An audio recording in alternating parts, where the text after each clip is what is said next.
The lawsuit that could destroy YouTube, boys and girls. I wanted to make a video about this because I've got quite a few things to say about this subject. I've read about this lawsuit and I'm kind of familiar with what's going on. So I've got Captain Sparkle's video up with me to support what I want to say because I feel like he explains the technicalities a lot better than I ever could. Alright, let's stop the talking, let's get into the video and then let's go from there. Happy New Year, everybody! For my first video of 2023, I thought we'd talk about impending doom. Well, okay, that's still to be decided, but at the end of next month, February 21st, 2023, the United States Supreme Court is hearing arguments for a case called Gonzalez versus Google, which has major implications, not just for YouTube actually, but for the entire internet. It's serious enough that, like, I'm low on the YouTube totem pole. I don't get invited to too many things these days, but I was even invited to a group call with YouTube employees, other creators, creator-adjacent business people to inform us of what this is and ask if we wanted to be part of something called an amicus brief, which... So you know that YouTube takes this fucking seriously when basically they are inviting their bigger YouTube content creators and basically ask them if they are okay to be part of their trial. So you know that they are on the back foot when they are literally asking their content creators to go and be like, listen, please be there for us because we might need you. You know what I mean? Like, that already should give you a hint that this is not like some porcupine little bullshit thing. This is actually quite serious.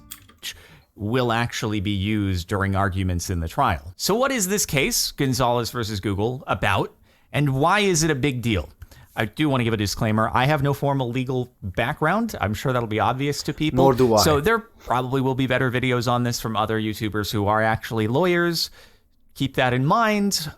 I'll still do my best to give the info necessary for this. So before we get into specifics of this case, we need to go back to something called Section 230 of the Communications Decency Act of 1996. This is where everyone tunes out. They're like, oh God, sections and... So Section 230 is a law that basically protects huge giant tech companies from their user-generated harm. So what that means is YouTube is a service that provides content creators a platform for us to make content on. Now, if I decided to make hateful content or really offensive content that was full of profanity and whatnot, what this law is saying is YouTube is not liable, should not take responsibility, and should not take accountability for what their user is doing. In fact, all the blame should be mine because I was the one who created the content in the first place. If this law wasn't there in the first place, everyone who watches YouTube who got offended by me could potentially go and sue YouTube for allowing me to be a part of their community. So this law protects them and puts all the responsibility on me. Where this may be different, however, is, let's say, a newspaper. If The Guardian, let's say, writes an article, let's say there's a person called Laura Smith, okay? If Laura writes an article about gender equality and makes extremely offensive remarks towards someone in that article, then the readers can potentially sue the newspaper itself, and the newspaper will have to take accountability for Laura's comments. However, in this case, it's not the actual company who takes accountability, it's the individual publishers, basically. So that's basically what Section 230 is. Numbers, and I didn't come here for this. What the frick, dude? Yeah, I know, but bear with me, because it is important, and like I said, the future of YouTube, at least in the form that we know it, does sort of hang in the balance here. So, what is Section 230?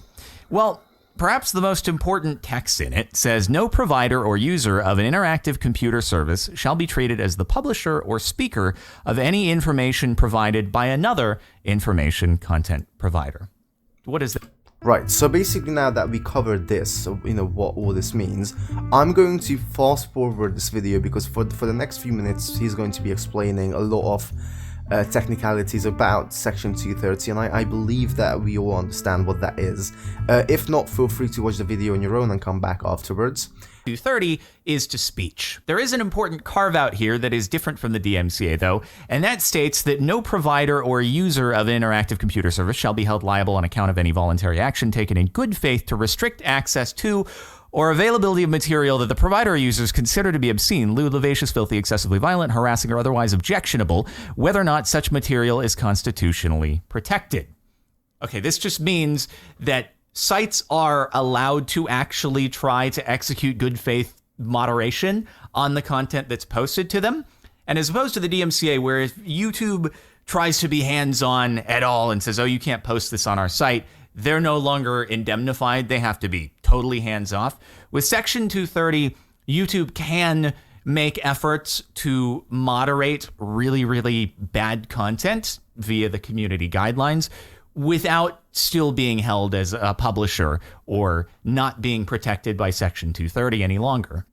Right, so what's really important to note here is YouTube is allowed to moderate us when it goes really, really off limits, but usually YouTube is not allowed to be hands-on with what content goes in and goes off, because that is what a publisher would do, and therefore Section 230 would not cover YouTube anymore.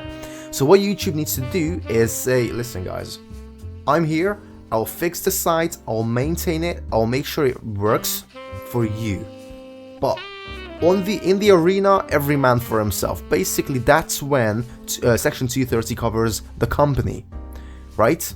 So the argument of this lawsuit then goes into the fact that YouTube uses an algorithm, and because the algorithm is then suggesting videos to people, right, then this algorithm is now almost pushing narratives to people. Therefore, is YouTube really a hands-off company, or is YouTube's algorithm now pushing narratives and videos onto people? And the argument is now, as you as a user, as a consumer, are you really watching YouTube videos based on what you want, or is YouTube publishing the news to you and you're clicking on it because it's recommended? That's the argument of this lawsuit. So should YouTube be protected by Section 230? If not, then YouTube should be held accountable for what's going on their website at all times. Okay, so this is the foundation of the argument. Now we're going to go into the actual lawsuit as to why they were sued. So, in summary, Section 230 means people post vile things to YouTube. YouTube can try to moderate it, but at the end of the day, it's not YouTube's fault. So now we can get into Gonzalez versus Google. And despite the fact that YouTube and the internet's future hangs in the balance, it is an interesting question to ponder, and at the center of it is the algorithm, which we love to talk about here, right? The specific instance that actually brought about this case, ironically, I don't think I can even mention by name, because this video will probably end up being suppressed, which means that the content moderation systems are probably working, I guess. So I have to kind of speak about it cryptically. So what's alleged here is that the YouTube algorithm served up radical, if you say yes, yes in Spanish and then reverse the words, radical that videos, which ended up contributing to the radicalization of viewers and then potentially led to them doing very bad things. Okay, so here we are. So this lawsuit is about that YouTube went against the Anti-Terrorist Act, okay? So Spanish in yes is C, when you say it twice is CC, and then you reverse CC, reverse it, say it out loud, and that's what we're talking about. So CC, reversed, is a radical group, obviously, it's a radical organization, and what this claim is saying is YouTube has allowed CC reversed to radicalize people through its own platform. So Mr. Gonzalez's claim in this lawsuit is that YouTube should take complete accountability for what the algorithm is doing, because as soon as YouTube is no longer hands-off, no longer says, listen guys, it's all you find whatever you want to watch, you do. No, YouTube now is recommending what you should watch. Therefore, it acts almost like a publisher. It sort of gives you videos to watch. Therefore, if a CC reversed video has actually found itself up in someone's recommendations, then YouTube is fully responsible for that. That's what this lawsuit is claiming, okay? This is what the argument is. I don't know, boys and girls, how many YouTube accounts you've created in your life. I know I've created a few. Every time I create something, random videos pop up in the home section, okay? Because the algorithm doesn't know who I am, doesn't know what I want, so they will just try out different things. So as soon as I start, right, writing in Logan Paul, and I watch 2 videos on Logan Paul, right, on that account, then I go to sleep. The next morning I wake up, and in my recommendations I will have about 12 to 14 videos related to Logan Paul. Now that's completely natural. Why? Because the algorithm looks at my search history, looks at my preferences, and will try to figure out what it is that I want to watch. Now, if next morning I decide to wake up, go on YouTube, and I see a ton of recommendations on Logan Paul, and I decide to click on them, then the algorithm, it's almost like an affirmation, like holy shit, okay, we've got it. This guy wants to watch Logan Paul basically. This is now 2 days in a row. Cool. So for the next month or so, the algorithm will constantly recommend Logan Paul. However, if on the second day of me waking up, I no longer am interested in Logan Paul and I start to search something else, then the algorithm will take that into consideration and therefore will forget Logan Paul, in my case anyway, a lot quicker. That's how recommendations work. In my channel, my current channel, Norbs Technically Gaming, obviously I've got a ton of gaming videos. Why? Because Norbs loves to game. I'm Norbs and I'm technically gaming, therefore I watch a ton of gaming videos. It's not hard to put together. So my recommendation feed is full of fucking gaming videos. I almost never listen to music on YouTube. It's not something that I prefer. Therefore, Rihanna or Ariana Grande or Eminem will probably not be on my recommendation list. Now, if YouTube decides to put CC reversed on your recommendation list, then at that point, I kinda have to theorize that somehow you searched for it before or at least watched similar content. Because I really don't think that YouTube will just throw in a CC reversed video for me tomorrow after I watched a ton of Final Fantasy 13 videos. Like, that's just how I feel. I don't think that's gonna happen. So immediately the claim that YouTube should be responsible for the algorithm's behavior of recommending a video of CC reversed is already a bit suspicious to me personally, because I don't think CC reversed videos are just going to end up at your back door without you actually searching for it. And once you search for it, yes, if it's going to be recommended to you because you've displayed some sort of interest in it. But let's continue. And so the case asks whether Section 230 still protects websites when the algorithm is recommending content to viewers. So even though it's a very specific instance that brought about the case in the first place, it has wide-reaching implications, which is usually the case for things that get heard by the Supreme Court. Usually they are constitutional issues, and this is, in a way, a free speech issue. So will the court consider that a website, that YouTube recommending a piece of content to a viewer is an endorsement, is like a newspaper giving the okay to publish an article? Or will they see that almost all social media websites at this point, if not all of them, operate off of an algorithmic recommendation system, and to not give some sort of carve out there would more or less break the operations of all these websites? Now, this is actually really important what he said here. Would the court consider YouTube now endorses content and basically publishes as a newspaper, or would they realize that most social media websites anyway use algorithms, targeted algorithms, okay? Well, this is very interesting because, again, we have different preferences, therefore we'll have different recommendations. Now, the ranking of YouTube will work similarly. I live in the UK. There could be someone in America, there could be someone in Asia, there could be someone in Russia, and there could be someone in Africa. We all could type in war, okay? And my recommendations in the ranking list will be completely different than yours or the person's in Asia or the person's in Africa. Why? Because for a few reasons. One of them is geopolitical reasons. Secondly is social political reasons. Thirdly, what kind of things have we watched that's related to war? Well, I watched a ton of Call of Duty videos, so immediately I think the algorithm will assume, oh, modern warfare maybe, because it includes, so it will just, again, because I'm a gamer, I watch gaming videos, that's my history, therefore my recommendations will be to war, will be maybe war simulation games, whereas for you it could be maybe documentaries about war. Maybe you watch a ton of documentaries on YouTube and the YouTube algorithm will pick out the documentaries that are about war. That's completely possible. Someone might listen to a ton of music, therefore the algorithm may look through the lyrics of every single music video and might pull up war, like Metallica 1 for example, which is about war. So you understand how that works. A newspaper, every single time it's published, everyone will have the same article with the same wording, with same everything, okay? YouTube will try to adjust the same search results to your independent search history and it will try to recommend you in a self-centered way. Now that's why the argument that now YouTube is a publisher is completely and utterly nonsensical in my opinion.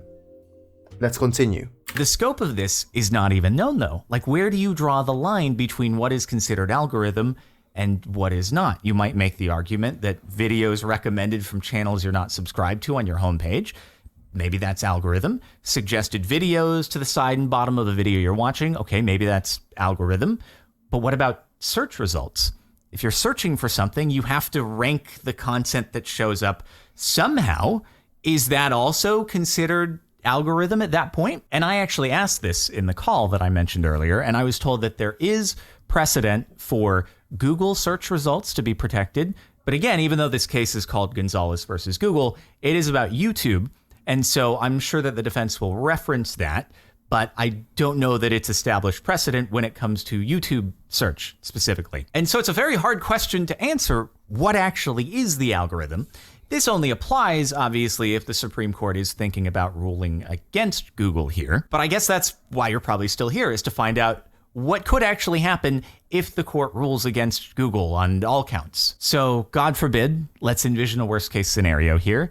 We may not actually see immediate massive changes to YouTube. Because remember, this ruling wouldn't be, oh, the algorithm is now illegal, you can't make content recommendations. It would be that by making these content recommendations to viewers, you may now be held liable for what they've uploaded. So now if somebody goes and uploads a horrible, vile video that's a clear violation of the terms of service they agreed to when they made a Google account to be able to upload in the first place, but somebody sees it via an algorithmic means before it's taken down, and that person decides, I'm going to sue YouTube for this. And even if it's a frivolous lawsuit because it was a violation of the terms of service to begin with, YouTube has to defend that lawsuit. And defending lawsuits is very expensive. And if they start getting hit with enough of those, then it's going to be too expensive to keep the site operating in the way that it is. And at that point, they may be forced to start scaling back in places in order to avoid being hit by all of these lawsuits over and over, to the extent that the site can actually operate without being in jeopardy from them. So this is again a very interesting point here. If the Supreme Court were to side with the claim that YouTube is liable, therefore Section 230 should no longer protect any social media sites that uses an AI algorithm generated recommendation system, which pretty much everything uses it at this stage, right? If they were to say that it doesn't, and were YouTube be liable for every single upload. Now bear in mind there are multi-billion minutes of content being uploaded every single hour to YouTube worldwide, okay? So it couldn't be monitored without an algorithm. So what would be the next step if the court actually sided against YouTube? Well, firstly, YouTube will have to make sure to avoid getting sued, therefore they will have to monitor not only what you're saying, what your content is about, they will probably have to monitor how much content you can upload, because there's only so much they can actually check in a 24-hour period, okay?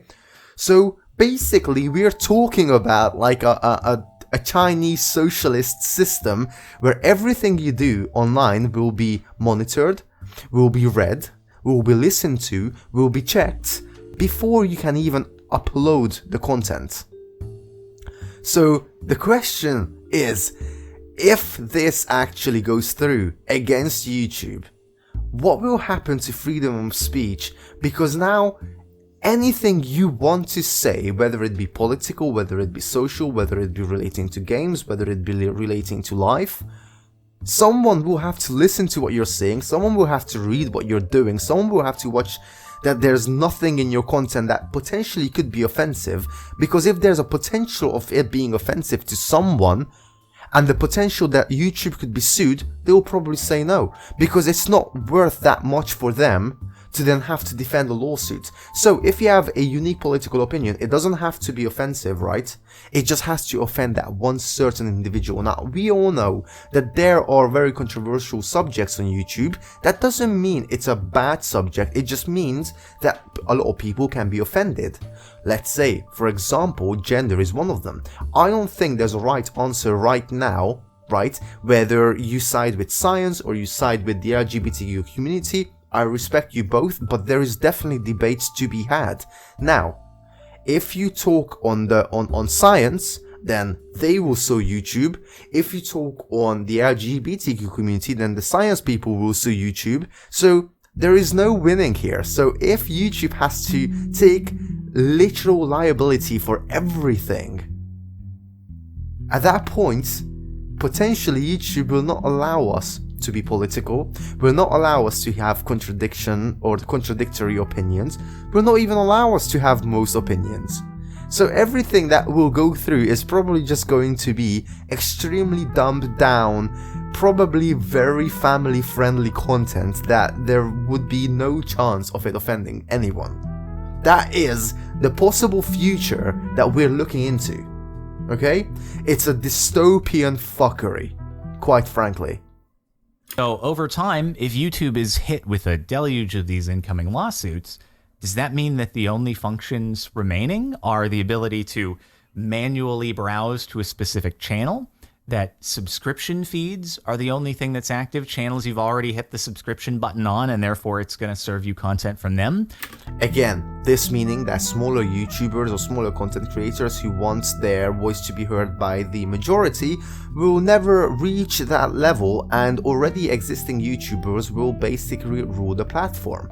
Again, the hierarchy and the monopoly of this will play out, as so the only content you will be able to watch are the trusted, verified people, and anyone who's not verified, possibly you will not even be able to publish. This is another thing. There are so many verified YouTubers right now who make so much content that if YouTube had to get rid of their algorithm completely, would there be enough workforce to even monitor those who are verified, yet alone monitor those like myself who just upload content as a hobby right now?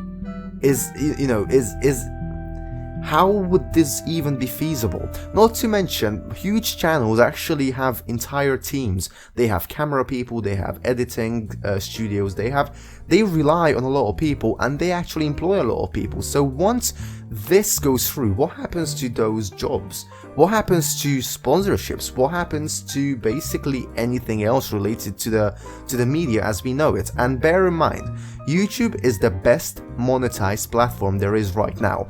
They have the most funds to win a case like this. So if YouTube loses, you can bet your arse that Facebook is gonna fall, Twitter is gonna fall, and pretty much every other social media, and not even social media, any other website that uses any form of artificial intelligence will be then liable to lawsuits, because they will have to take responsibility for whatever happens on their websites. In my opinion, if this is not literally a fuck you to freedom of speech, a fuck you to net neutrality, then I don't know what is.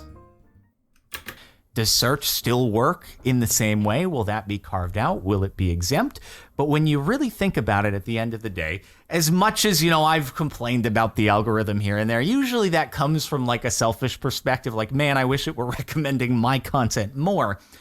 But what does YouTube actually look like? What do all of these websites look like without any form of algorithmic content recommendation? They don't look the same. Every social media platform these days operates to some scope on algorithmic recommendations. How do you find the people you're going to subscribe to in the first place without being recommended their content in some place? Search results, sure, but if I look in my YouTube analytics, over the course of my YouTube history, the majority of people who are here watching this, you discovered my content algorithmically. And without that, it's just going to crush potential for future growth for channels. And you have people who've obviously invested their livelihoods in building up a channel. You have people who recently got to the point where they can do it full time. Well, that's not viable anymore. They can't grow. There's no more algorithm to push their content and expose them to new viewers. I might be okay because I've been at it for so many years and I've been able to build up an existing audience that may still be able to find my videos through subscriptions, but it would still hurt dramatically. Still, at least half the people who watch every video of mine are not subscribed. They're finding that content somehow. Some may be searching for me directly, but I would bet a huge majority are being found in suggested videos. Now, everything here he's saying is actual facts. If I go into my analytics, about 3.1% of the people who watch are subscribed. Right, so that would mean that almost 97% of all people are they just find my channels randomly. They not my channel, my videos, sorry. They just find them randomly. They are like, who the fuck is North's Technically Gaming? Pooh! And then there it is, right? So, and again, the point is, YouTube algorithm every now and then, yes, will potentially bring up content that we don't want to see. Will maybe accidentally recommend you something that you may deem offensive. In early October 22, the Supreme Court agreed to take up a case that puts into question online services' liabilities for amplifying terrorist organization content which allegedly radicalizes CC empathizers into carrying out coordinated terrorist attacks around Paris in 2015, which killed Nohemi Gonzalez and many others. Now, I understand that Mr. Gonzalez is very, very, very hurt by what happened, and I understand that CC Reversed is a hugely evil organization, and I would never in any shape or form be recommending them. Never would be even telling anyone who don't need to know. I don't generally talk about it on my channel in real life. Never. Even when it comes to politics, I don't like to talk about them. I would just want them to disappear. Simple. End of. Other organizations like that, I just want them to disappear. That's my honest opinion on this. However, to say that the YouTube algorithm is directly correlated to radicalization by promoting these terrorist organizations, I would say that's a very, very far-fetched statement to say. And I'm quite frankly, I'm a bit surprised that the Supreme Court actually agreed to take this case, because this case was actually put forward on a smaller court which denied, and that's why it was raised to the Supreme Court. I don't think it's violated Anti-Terrorism Act in any shape or form. I don't think that the algorithm would recommend you any of these things unless you searched for it at some point in time. And if you searched for it and then the algorithm starts recommending that content, that you have to take accountability for that. I understand this is my opinion. If your opinion differs, please comment below, let me know. I am genuinely interested in this subject, and I don't think enough people cover this. I would love to see big conversations regarding this, because potentially if this goes through and if this goes against YouTube, then we are going to see significant changes. Maybe not immediately, however, down the line. I actually fear that this will lead freedom of speech to be monitored to a level at which I've only seen in movies before. So if you think I'm being exaggerating this or over dramatizing this, I really hope I am, but as it currently stands, as I'm reading this article, it is a little bit scary, to be honest with you, and I really do hope that this will just die out, and I really do hope that the Supreme Court will just put an end to this. I don't know, I've seen some crazy things in my life, and hopefully this is one of those as well.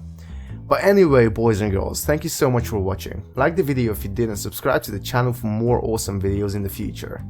Thanks again, and I'll see you in the next one.